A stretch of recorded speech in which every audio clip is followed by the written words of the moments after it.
ಹೇಳ್ತೀನಿ ನಾನು, ಯಾಕೆಂದರೆ ಸ್ವಾಮಿಗಳ ಬಗ್ಗೆ ಕೆಟ್ಟದ್ದು ಒಳ್ಳೇದೆಲ್ಲ ನೀವು ನೋಡಿದ್ದೀರಾ.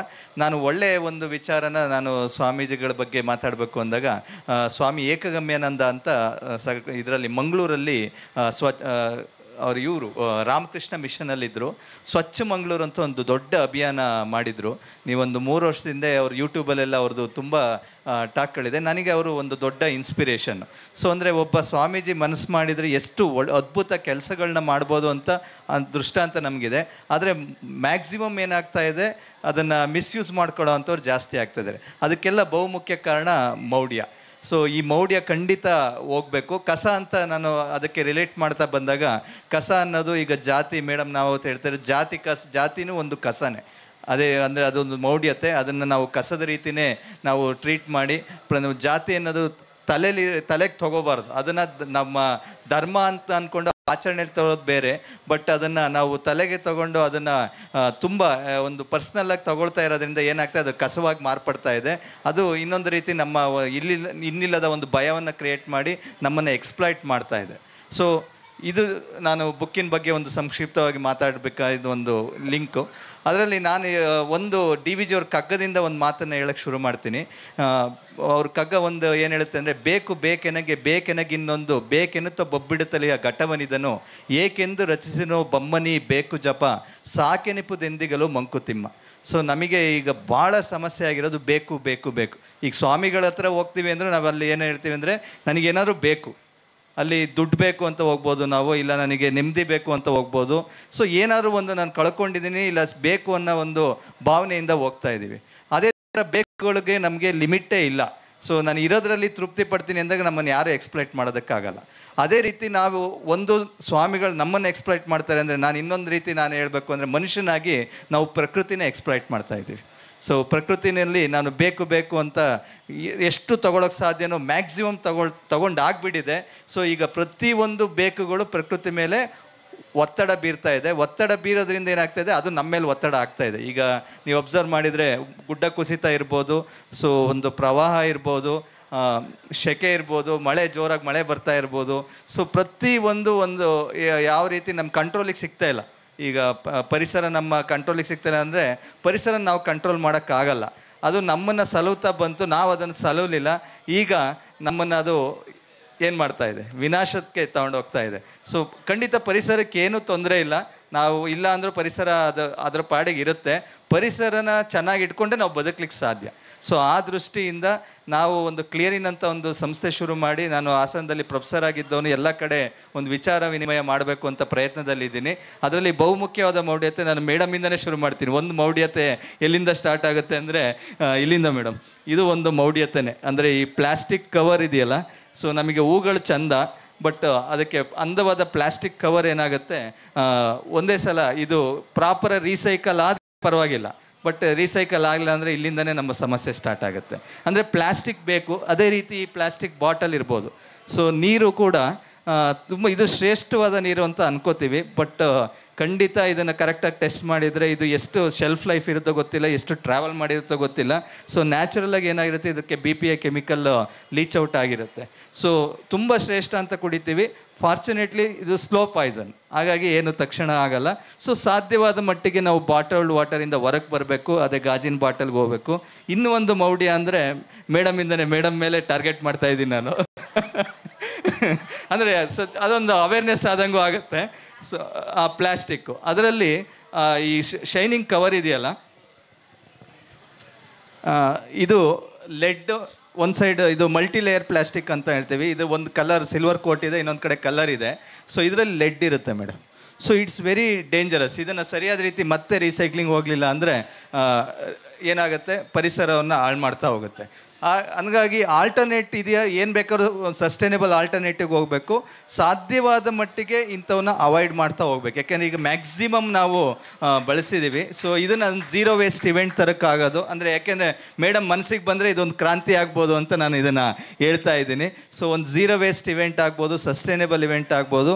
ಜೊತೆಗೆ ಅದೇ ಬೊಕ್ಕೆ ಕೊಡೋದ್ರಲ್ಲಿ ಹೂವಿನಲ್ಲಿ, ಅಂದರೆ ಪ್ಲಾಸ್ಟಿಕ್ ಎಲ್ಲೆಲ್ಲಿ ಬೇಕೋ ಅಲ್ಲಿ ನಾವು ಪ್ಲಾಸ್ಟಿಕ್ಕನ್ನು ಬಳಸ್ತಾ ಹೋಗ್ಬೇಕು ಅಂತ. ಕಸದ ಸಮಸ್ಯೆಗೆ ಮೂಲ ಕಾರಣ ಪ್ಲಾಸ್ಟಿಕ್. ನಾವು ಕೂತಿರೋ ಚೇರು, ನಾವು ಒಂದು ಬಟ್ಟೆ ಹಾಕ್ಕೊಂಡಿದ್ರೆ ಅದರಲ್ಲಿ ಪ್ಲಾಸ್ಟಿಕ್ ಇದೆ. ಅಂದರೆ ಎಲ್ಲೆಲ್ಲಿ ಸಾಧ್ಯನೋ ಪ್ಲಾಸ್ಟಿಕ್ ದುರ್ಬಳಕೆನ ನಾವು ಕಡಿಮೆ ಮಾಡ್ತಾ ಹೋದರೆ ಕಸದ ಸಮಸ್ಯೆ ನ್ಯಾಚುರಲಾಗಿ ಸಾಲ್ವ್ ಆಗ್ತಾ ಹೋಗುತ್ತೆ. ಸಮಸ್ಯೆಗೆ ಮೂಲ ಕಾರಣ ಪ್ಲಾಸ್ಟಿಕ್ ಏನಕ್ಕಾಗಿದೆ ಅಂದರೆ ಯೂಸ್ ಆ್ಯಂಡ್ ಥ್ರೋ ವಸ್ತುಗಳು ಪ್ಲಾಸ್ಟಿಕ್ನಲ್ಲಿ ಪ್ಯಾಕೇಜ್ ಆಗಿ ಬರ್ತಾ ಇದೆ. ಸೊ ಆ ಪ್ಲಾಸ್ಟಿಕ್ ಕವರ್ ಎಸ್ದಾಗ ಆ ಭೂಮಿನಲ್ಲಿ ಅದು ಕರಗಲ್ಲ, ಮೈಕ್ರೋ ಪ್ಲಾಸ್ಟಿಕ್ ಆಗಿ ಮಣ್ಣಿನ ಕಣಗಳಿಗೆ ಸೇರ್ತಾ ಇದೆ. ಹಿಂದೆ ಎಲ್ಲ ನಾವು ಕಸನ ಎಸೆದ್ರೆ ಅದು ಗೊಬ್ಬರ ಆಗೋದು. ಈಗ ಕಸ ಎದ್ರೆ ಯಾವುದು ನಾವು ಮ್ಯಾಕ್ಸಿಮಮ್ ಅದರಲ್ಲಿ ಪ್ಲಾಸ್ಟಿಕ್ ಅಂಶ ಇರೋದ್ರಿಂದ ಅದು ಕರಗ್ತಾ ಇಲ್ಲ, ಅದು ಗೊಬ್ಬರ ಆಗ್ತಾ ಇಲ್ಲ.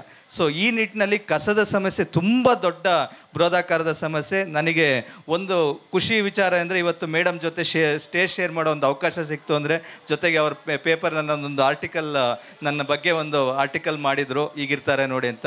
ಸೊ ಒಂದು definitely I feel it is A very good opportunity. Madam ಒಂದು ಕಾಂಟ್ಯಾಕ್ಟ್ ಸಿಕ್ಕಿರೋ ಅಂಥದ್ದು. ಪ್ರಕಾಶ್ ಸರ್ದು ಗುಡ್ಡದ ಭೂತ ಧಾರಾವಾಹಿ ನೋಡ್ಕೊಂಡು ಬೆಳೆದಿದ್ದು ನಾವು. ಇವತ್ತು ನಿಮ್ಮ ಒಂದು ಒಡನಾಟದಿಂದ ಅವ್ರನ್ನ ಒಂದು ಭೇಟಿಯಾಗೋ ಒಂದು ಸಂದರ್ಭ ಬಂತು. ಅಂದರೆ ಇದು ಒಂದು ಪಾಸಿಟಿವ್ ವೈಬ್ ಅಂತ ಅನ್ಕೋತೀನಿ.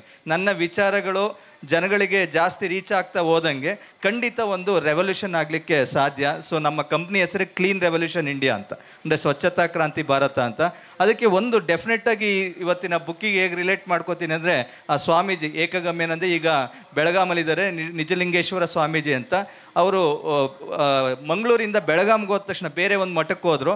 ಅಲ್ಲೂ ಕೂಡ ತಕ್ಷಣವೇ ಅವರು ಒಂದು ವೇಸ್ಟ್ ಮ್ಯಾನೇಜ್ಮೆಂಟ್ SWM ಸೈಟನ್ನು ಮಾಡಿದ್ದಾರೆ ಮೇಡಮ್. ಅಂದರೆ ಒಬ್ಬ ಸ್ವಾಮೀಜಿ ಮನಸ್ಸು ಮಾಡಿದ್ರೆ ಎಷ್ಟು ಅದ್ಭುತ ಕೆಲಸಗಳನ್ನ ಮಾಡ್ಬೋದು ಅನ್ನೋದು ಖಂಡಿತ ಅವರೇ ಒಂದು ದೊಡ್ಡ ಉದಾಹರಣೆ. ಮುಂದಿನ ದಿನಗಳಲ್ಲಿ ಅವ್ರನ್ನೂ ಕೂಡ ಮೇಡಮ್ಗೆ ಪರಿಚಯ ಮಾಡಿಸ್ಕೊಡ್ತೀನಿ. ಸೊ ಆ ವಿಚಾರಗಳು ತಲುಪಬೇಕು. ಸೊ ಖಂಡಿತ ಹೀಗೆ ತಪ್ಪು ಕೆಲಸ ಮಾಡ್ತಾ ಇರೋರನ್ನ ನಾವು ಸಮಾಜದ ಮುಂದೆ ಬೆತ್ತಲೆ ಮಾಡಲೇಬೇಕು. ಆ ಕಾಲ ಖಂಡಿತ ಬಂದೆ. ನಿನ್ನೆ ನಾವು ಒಂದು ಗಾಂಧಿ ಭವನದಲ್ಲಿ ಪರಿಸರವಾದಿಗಳದ್ದು ಒಂದು ಸಮಾವೇಶ ಇತ್ತು ಮೇಡಮ್, ಪರಿಸರಕ್ಕಾಗಿ ನಾವು ಅಂತ. ಅಲ್ಲಿ ಇದೇ ಡಿಸ್ಕಷನ್ ನಡೀತಾ ಇತ್ತು. ನಾವೆಲ್ಲ ಹಿಂಗೆ ಅಲ್ಲಿ ಪರಿಸರ ಪ್ರೇಮಿಗಳು ಒಂದು 100 ಜನ ಇದ್ವಿ. ನಾವೆಲ್ಲರೂ ಅವರವರ ರೀತಿಯಲ್ಲೇ ಕೆಲಸ ಮಾಡೋದು ಅಂತ. ನಾವು ಬರೀ ನಾವೇ ಬಾಯಿ ಪಡ್ಕೊಂಡ್ರೆ ಈ ಸಮಸ್ಯೆ ಸಾಲ್ವ್ ಆಗೋದು ಹೇಗೆ ಅಂತ. ಈಗ ಎಕ್ಸ್ಪ್ಲಾಯ್ಟ್ ಮಾಡೋರು ಮಾಡ್ತಾನೆ ಇದ್ದಾರೆ. ಅಧಿಕಾರಿಗಳಿರ್ಬೋದು, ರಾಜಕಾರಣಿಗಳಿರ್ಬೋದು, ಅವರು ಅವರ ಕೆಲಸನ ಚೆನ್ನಾಗಿ ಮಾಡ್ಕೋತಾ ಇದ್ದಾರೆ. ಬಟ್ ಯಾರು ಇದ್ರ ಬಗ್ಗೆ ತಲೆ ಕೆಡಿಸ್ಕೋತಿಲ್ಲ. ಸುಮ್ಮನೆ ತಲೆ ಕೆಡಿಸ್ಕೊಳ್ಳೋ ಅಂತರ ಹತ್ರ ಪವರ್ ಇಲ್ಲ, ಇಲ್ಲ ದುಡ್ಡಿಲ್ಲ. ನನಗೆ ತುಂಬ ದೊಡ್ಡ ಕನಸಿದೆ. ಅಷ್ಟು ಕನಸನ್ನು ನಾನು ಗ್ರೌಂಡಿಗೆ ತರೋ ಅಷ್ಟು ನನ್ನ ಹತ್ರ ಒಂದು ಆರ್ಥಿಕವಾಗಿ ನಾನು ಸಬಲನಾಗಿಲ್ಲ. ಅದೇ ರೀತಿ ನನ್ನ ಹತ್ರ ಒಂದು ರಾಜಕಾರಣಿಯಾಗಿ ಒಂದು ಪವರ್ ಇಲ್ಲ. ಸೊ ಇದು ಎಲ್ಲರೂ ಸೇರಿ ಒಂದು ಸಮಾಜ ಅವರಿಗೆ ಒಂದು ನಮ್ಮಂಥವರ ಒಂದು ಕೈಯನ್ನು ಬಲಪಡಿಸಿದರೆ ಖಂಡಿತ ಈ ಸಮಸ್ಯೆಗೆ ಒಂದು ದೊಡ್ಡ ಒಂದು ಸೊಲ್ಯೂಷನ್ ಕೊಡಲಿಕ್ಕೆ ಸಾಧ್ಯ. ಸೊ ಆ ನಿಟ್ಟಿನಲ್ಲಿ ನನಗೆ ಮೇಡಮ್ ಇವತ್ತು ಒಂದು ಸಣ್ಣ ಅವಕಾಶ, ಸಣ್ಣ ಅಲ್ಲ, ಇದು ನನಗೆ ದೊಡ್ಡ ಅವಕಾಶ, ನನಗೆ ಒಂದು ಆಪರ್ಚುನಿಟಿ ಕೊಟ್ಟರು. ಸೊ ಈ ಆಪರ್ಚುನಿಟಿನ ಬಳಸ್ಕೊಂಡು ಮುಂದಿನ ದಿನಗಳಲ್ಲಿ ಮೇಡಮ್ ಜೊತೆ ಖಂಡಿತ ಒಂದು ಸಮಾಜಕ್ಕೆ, ಈಗ ಸ್ವಾಮೀಜಿಗಳು ಹೇಗೆ ಕೆಟ್ಟದನ್ನು ಮಾಡ್ತಾ ಇದ್ದಾರೆ, ಅದರಲ್ಲಿ ಒಳ್ಳೇದನ್ನು ಮಾಡೋದನ್ನು ನಾವು ಹೇಗೆ ಮುಂದಕ್ಕೆ ತರಬೇಕು ಅನ್ನೋದು, ಕೆಟ್ಟದನ್ನು ಮೇಡಮ್ ತೋರಿಸ್ತಾ ಇರ್ತಾರೆ ಅವ್ರ ಪೇಪರಲ್ಲಿ. ಯಾಕೆ ತೋರಿಸ್ಬೇಕು, ಯಾಕೆ ಆಗ ನಾವು ಸಮಾಜ ಎಚ್ಚೆತ್ಕೊಳ್ಳುತ್ತೆ.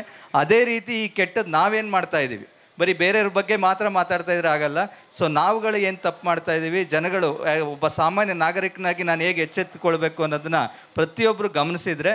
ಸೊ ನಮ್ಮ ಸಂಸ್ಥೆಯ ಒಂದು ಘೋಷಣೆ ಇದೆ, ನನ್ನ ಕಸ ನನ್ನದೇ ಹೊಣೆ ಅಂತ.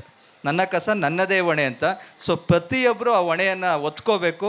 ಹಾಗೆ ನಾವು ಏನು ತಪ್ಪು ಮಾಡ್ತೀವಿ ಅದನ್ನು ಸರಿ ಮಾಡ್ಕೋಬೇಕು. ಮತ್ತು ಸಮಾಜ ಆದರೆ ನಮ್ಮ ಸರ್ಕಾರ ಮತ್ತು ಅಧಿಕಾರಿಗಳಿರ್ಬೋದು, ರಾಜಕಾರಣಿಗಳು, ಅವ್ರ ಕಡೆಯಿಂದ ಏನೇನು ಕೆಲಸ ಮಾಡಿಸ್ಕೋಬೇಕು ಆ ಕೆಲಸವನ್ನು ನಾವೆಲ್ಲರೂ ಒಕ್ಕೊರಲಿನಿಂದ ಒತ್ತಾಯ ಮಾಡಿ ಆ ಕೆಲಸ ತಗೊಂಡ್ರೆ ಖಂಡಿತ ಒಂದು ಸುಸ್ಥಿರ ಸಮಾಜ ಮತ್ತು ಸಸ್ಟೈನೇಬಲ್ ಎನ್ವೈರ್ಮೆಂಟ್, ಕನ್ನಡ ಕೆಲವು ಸಲ ಪಕ್ಕಾ ವರ್ಡ್ ಬರಲ್ಲ ನನಗೆ.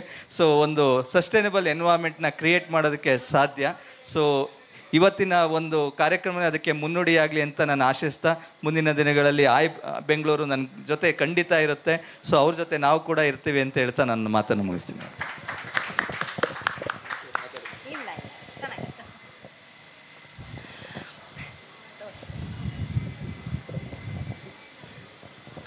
ಪುಸ್ತಕ ಬಿಡುಗಡೆ ಮಾಡಿಕೊಟ್ಟಂತಹ ಪ್ರಕಾಶ್ ರಾಜ್ ಸರ್ ಹೋದರು.